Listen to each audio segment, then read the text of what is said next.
Disclaimer. The discussions and personal opinions of the guests do not replace professional advice.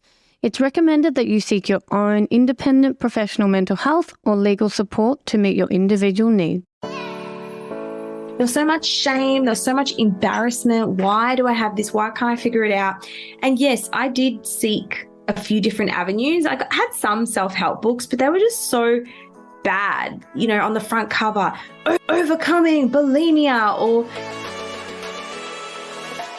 Hello, welcome to today's episode of Life in the Psych Lane podcast. This episode is going to be a deep dive into eating disorders through lived experience, and I'm delighted to be bringing this guest to you all. Her name is Stephanie Giorgio. Stephanie is a registered psychologist, clinical psychology registrar, published author of her book Food Jail, public speaker, and is better known on social media platforms as Mind Food Steph. She also has her own online clinic, Mind Food Psychology, where she's passionate about eating disorders and the relationship between food, body image, and mental health. She draws on her personal experience, and we are privileged to have her share her journey through an eating disorder alongside her professional insights into the area of work. She's a beloved friend with whom we have shared our love for psychology, where we've been on the same journey towards registration together. I've been lucky to have such a beautiful friend in my life who always keeps me accountable and grounded. Welcome, Steph.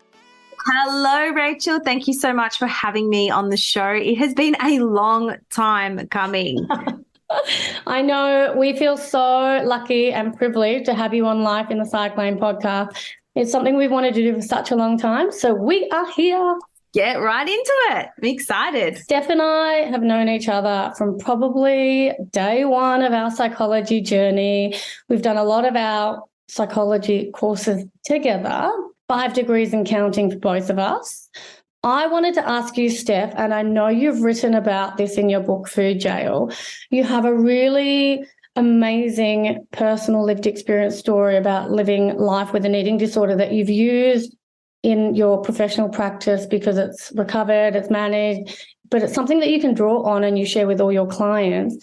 Do you want to share a little bit about your story? Yeah, I would love to. Thank you, Rachel. And go us, just making it throughout that degree. I remember when I first met Rachel, I'm like, wow, that girl has such cool style and she dresses so nice. You were inspiration for me. So yeah, we've come really fast. I just wanted to acknowledge that. So my story starts basically in my teenage years. I grew up in the era of, thin was in, everyone was dieting. My mum in particular was buying low-fat food, low carbs, low sugar, went through all of that. And so I just grew up really believing that it's normal to diet and want to lose weight. I thought, oh, that's just what you do. Everyone wants to lose weight. It's healthy to lose weight.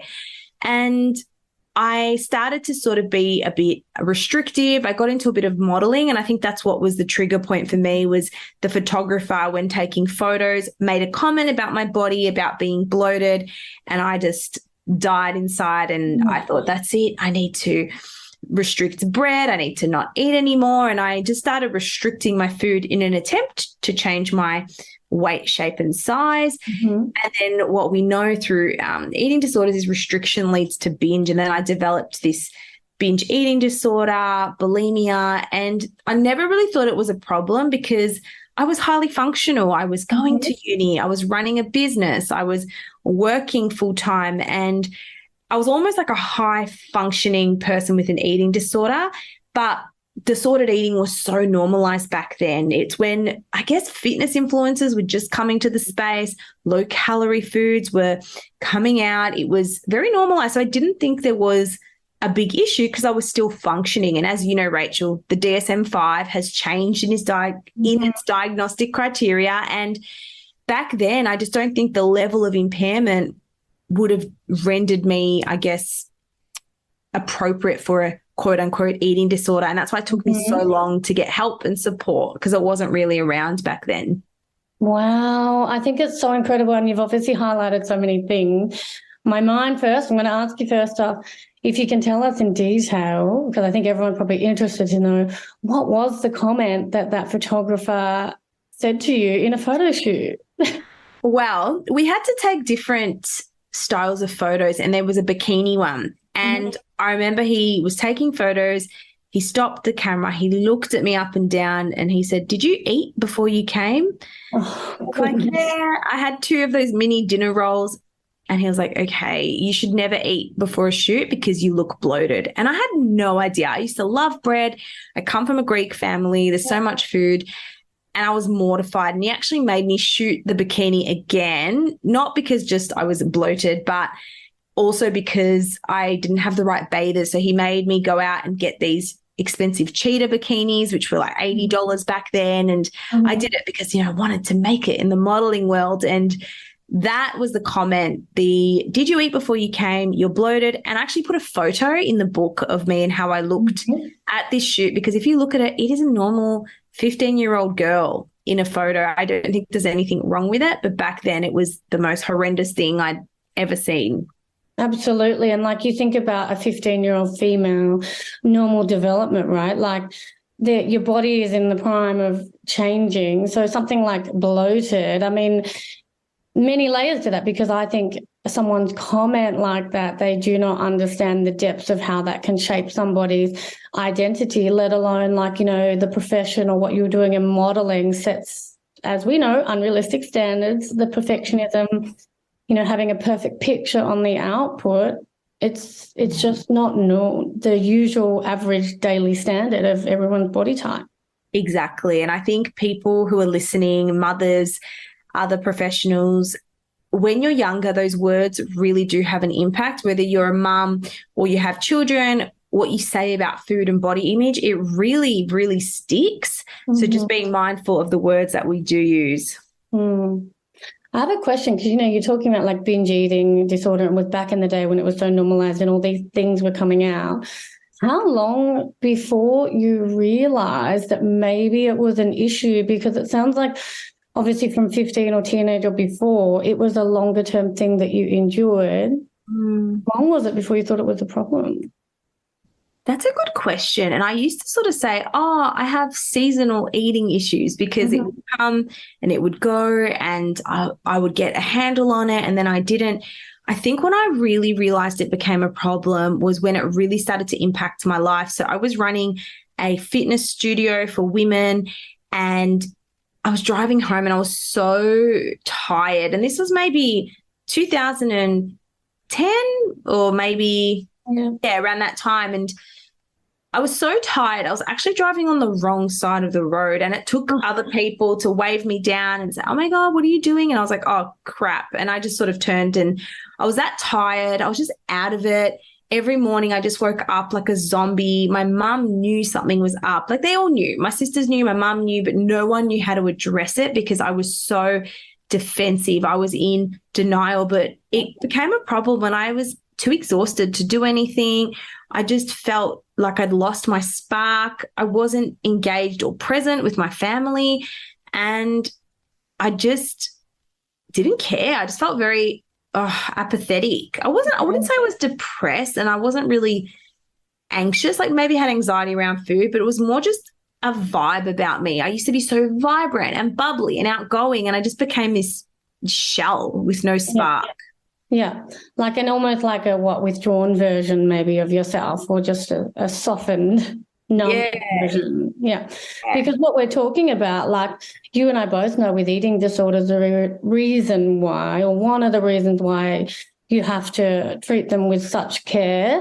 And in our psychological jargon word, we call it transdiagnostic, which means we're looking at all layers around somebody's health, physical health. What I hear in what you're talking about is feeling so flat, so exhausted. That can be just a physical health side, as well as, when you're malnourished, when you're not fueling your body, when you're not,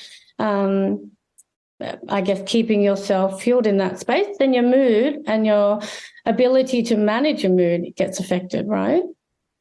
Yes. And I think as well, that's what I see a lot of. Clients will come in, say, "I'm really tired, my mood is really low." And I think it's so important to assess their eating patterns, because disordered eating gets missed. But the reason a lot of people are tired is not because of other issues or depression. They're not eating enough. And it's that simple. When you are in a calorie deficit, when you're not eating enough, you're going to feel tired, you're going to feel irritable, you're going to have low mood, and no one sort of attributes that to eating habits because people think they eat too much. Yeah, which is then what you're saying, that restrictive eating. It's like, you know, I mean, all these, even I've heard it before too, and all these low-calorie diets, and you look at the calorie numbers, it's still lesser. And I get it if it is, you know, someone's sport or just a short-term thing. But even then, when people are somewhat manipulating body image and body physique, it's tread with caution, isn't it? Because you have to be mentally grounded in that space. Yeah, you have to be in the right place. And I think one of my goals, I just always wanted to be a bodybuilder. That was one of my dreams and what I wanted. And then I never got there. Obviously, I became a psychologist instead. But there does come a point where you need to ask yourself, why am I doing this? What is it I really want out of this? Given how we know, and a big part of our work is what we would call formulation and understanding, let's say, root causes and origin of something like an eating disorder or binge eating disorder. Could have started out as restricted eating, disordered eating, and moved into binge eating. Do you have a clear formulation or idea of, I guess, the things of how it started for you and putting all those links in the chain for our listeners? I love this, and I've always wanted to do a formulation on myself. So I think for me, what predisposed me and made me vulnerable to developing an eating disorder and disordered eating was, one, the era I grew up in. It was very body image, it was very body conscious. Two, having a mother who dieted, and my mum was amazing. She loved us, she loved eating, she loved food, but I witnessed dieting behaviors. I saw her try, you know, Weight Watchers. I saw her, whatever, light and easy. I used to be on light and easy. I used to do these things as well. So it was very normalized. So I think children learn behavior. So seeing that, always seeing those ads on TV, the new ab blaster or the new treadmill. So I think I was exposed to a lot of diet culture, dieting behavior. So I think that made me vulnerable. I think the trigger was high school and having very thin friends. And why don't I look like that? And why can't I be like that? And getting in the modeling industry, and that comment that, I guess, precipitated dieting behavior. And then the dieting behavior, being unable to keep up with that, led to binge eating, which perpetuated thoughts of, I'm not good enough, I can't stick to anything, why can't I just eat this way, which maintained low self-esteem, feelings of not being good enough. And then that's what I think it was. Yeah. That's what the cycle. Yeah, interesting, because it's even like, you know, when we talk about that disconnect around somebody's self-image, you know, people tend to reach for external sources to be able to neutralize internal distress. So what that just generally means is you can reach for an overcompensatory behavior of food to just comfort or to alleviate what you're feeling, because you're saying you are not being able to meet, let's say, this standard of being thin, and you've got friends around you that are thin, you've got society telling you to be thin. There are all those subliminal messages that society has a lot of power in, right? Yeah, and I want to emphasize that not one eating disorder is the same. And a lot of people say, you know, it's to do with trauma, it's to do with this. And I want to highlight that everyone's picture is different. And for me, it's like, why am I like this? I didn't have, you know, a traumatic upbringing. I didn't have all these other problems that other people have. Like, how did this get me, essentially? And I just want to highlight that doesn't matter what you've been through. Someone will always go through something, and it will look different for everyone. Agree. And I might share, like, you know, often when we're looking at, let's say, development and course in someone's diagnosis, the way I just like to explain it is it's like the perfect cocktail of a combination of things that come together. You know, obviously, yes, our diagnostic manual will talk about temperament, environmental factors, genetic, but a lot of that has to come together for it to essentially come to fruition, you know, and that's where you say not one is one and the same. Yep, absolutely, 100%. Because I think the question we were saying before was, you know, you thought it was an issue somewhere at some point driving home feeling like you were so fatigued, and now you're a psychologist. Did you then seek professional help, or was it something that you sort of alleviated on your own? Yeah. And that was it. So I was studying psychology at the time and I was running a business, and I thought, how the hell are you going to help someone when you're messed up? You know, blind leading the blind. How are you going to be a psychologist when you have a secret eating disorder that no one knows about? And there was so much shame around it, Rachel, back then. There was so much shame. There was so much embarrassment. Why do I have this? Why can't I figure it out?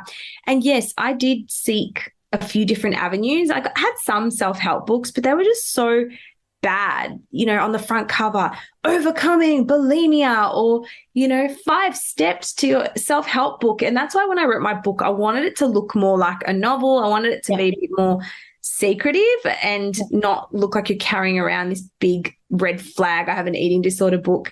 So I got some books, but it didn't really help. I went and saw a psychologist, and he was interesting. He was different, very psychodynamic. But the main thing he kind of told me to do was spend more time with your family and just journal.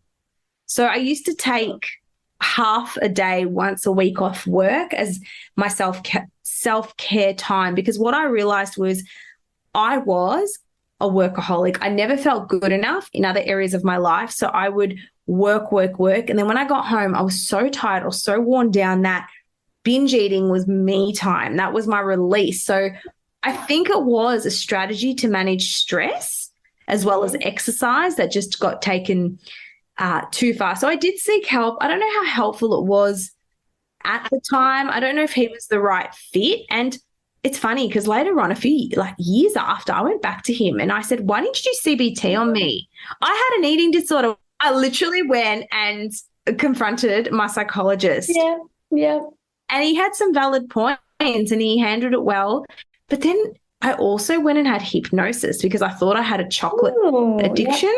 But the truth is I was binging on chocolate because I was restricting it. So I didn't have an eating addiction. When you restrict something, you're going to binge on it. So I had hypnosis. I saw a psychotherapist. So I did lots of different things. But I kind of created my own system that integrates everything, and it works for me, and it's worked for other people too. Yeah. How good is that? And obviously, as you're saying, you know, to your old other psychologist, you know, why didn't you do CBT on me?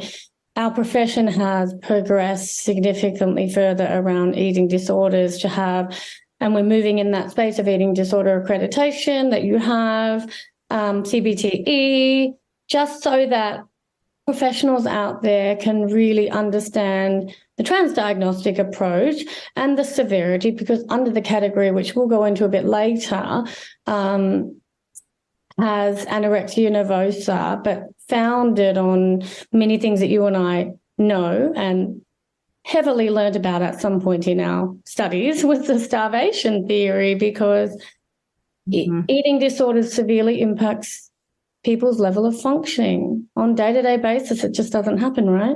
Yes, exactly. And what you're saying is right. Do you want to highlight to us why you're passionate about working with eating disorders and even that eating disorder accreditation, and why you think it's important across our profession to have? Yeah, it's because I get it. I feel I've really been through it and I understand eating disorders well. It's not to say that other people don't who've done the training. There's many qualified professionals, but I feel it's under-recognized and it occurs in the general population more than we'd like. So we've got an eating disorder, which is a diagnosed condition, but then we have disordered eating, which is what you see every day in the media, and you can easily fall into the eating disorder category. So I'm passionate about not just working with the clinical population, but influencing the general population. I think being a young woman growing up in that culture, I'm passionate about it. I get it. And I've come out the other side, and not a lot of people do. And I feel because I've been able to do that and work it out, I can help others do that. So that's what led me down this path. And it's so crucial. We have to eat. We need to eat. It's part of our life. So how do we do it in a way that's balanced and functional and adaptive? And I think it's just so important to help people through that. Yes, and look, you know what? You're so good in the space of eating disorders, and it's relatable. I think that's the thing in your own lived experience that you can actually draw on that and help your clients. And, you know, I wouldn't mind going into, like, even if you're talking about, let's say, your issues around restrictive eating and then disordered eating and then the binge eating side, what happened for you in that space for restricted eating? And then what happened for you? Second part to that question is, how did you then resolve some of that in adaptive functioning space? Yes, good question. So the first thing I recognized was any time I would eat a forbidden food, or what we call it in eating disorder treatment is breaking a dietary rule. So people don't realize, but they have this very rigid style of thinking and they have rules. I shouldn't eat carbs. I shouldn't eat late at night. So I was eating perfectly in public, and I thought if I eat really well and I lose weight, that's the answer to the problem. Whereas it wasn't. It was the minute I would break a dietary rule, so I'd have a piece of chocolate, that's it. It was over. I thought, no, I failed. I'll just eat all the chocolate. I'll start again tomorrow. And I call this flat tire syndrome. It's like you're driving on the highway, you get a puncture in your tire and you're like, oh, well, I might as well get out and slash my other 3 tires. Doesn't make any sense, but we've all been there. We've all done that. Yeah. So the way I got out of it, and it takes a lot of courage and it takes a lot of bravery, because the biggest fear is people are going to gain weight.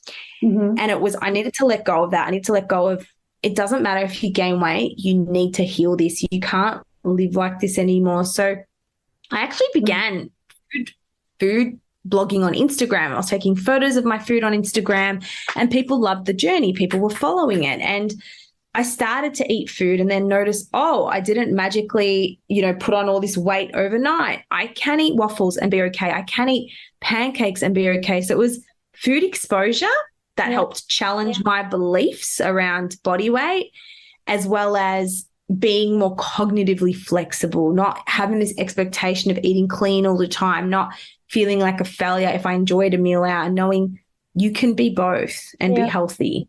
Yeah. And those food blogging journey and those days showed you as well, like, I've heard you talk, we talk about moderation and you get to enjoy all the food, but you really did enjoy it. It brought more of that mindful eating, a different belief around food. Is that right? Yes. And just who I used to hang around, even when we would go out, Rachel, that, oh my gosh, she eats sweets. Oh my gosh, she eats pancakes. Oh my God, she's ordering a full fat drink, whatever it is. And you realize that the people around you who are thin, they don't necessarily eat super healthy. And the people around you who may be bigger, may be really struggling and thinking, I just need to eat healthy. So hanging around people who are not eating disordered can really help, or who aren't fixated on dieting. And that's what happened with me. I really changed my social circles when I was younger. I hung around people who were passionate about food photography, whereas I used to hang around people who were passionate about weight loss.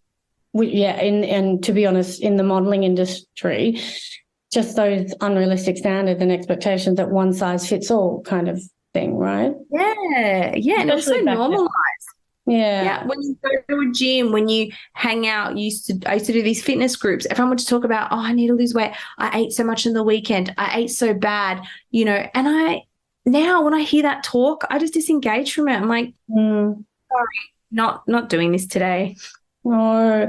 And you know what? I've even seen you along the journey, like you have mentioned to me somewhere in there that overlapped in the space of exercise. Can you share a little bit about that for yourself?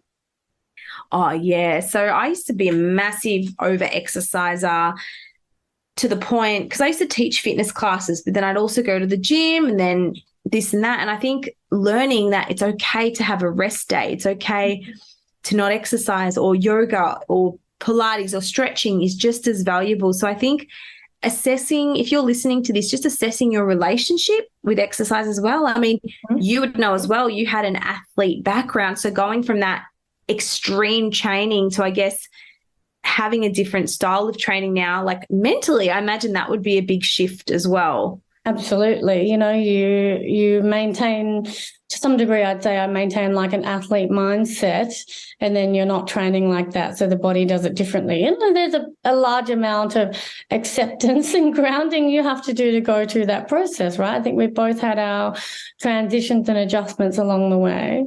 Yes. Yeah, exactly. So I think overcompensatory behavior, that fits in with exercise. For some people, it may be laxatives, it may be diuretics, it may be purging. So if you are listening to this or you know someone who you think is overcompensating, it could be a sign of an eating disorder. Yeah, for sure.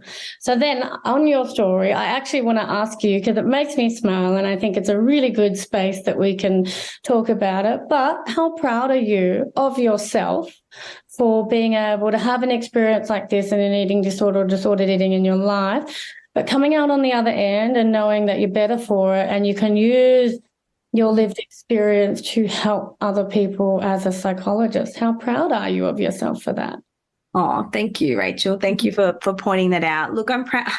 I am proud. I'm proud of a lot of things, and I'm not perfect, and I have my days, but that's what I try to emphasize is that body image is not this journey. You don't wake up one day and you're like, okay, I've made it. I'm healed now.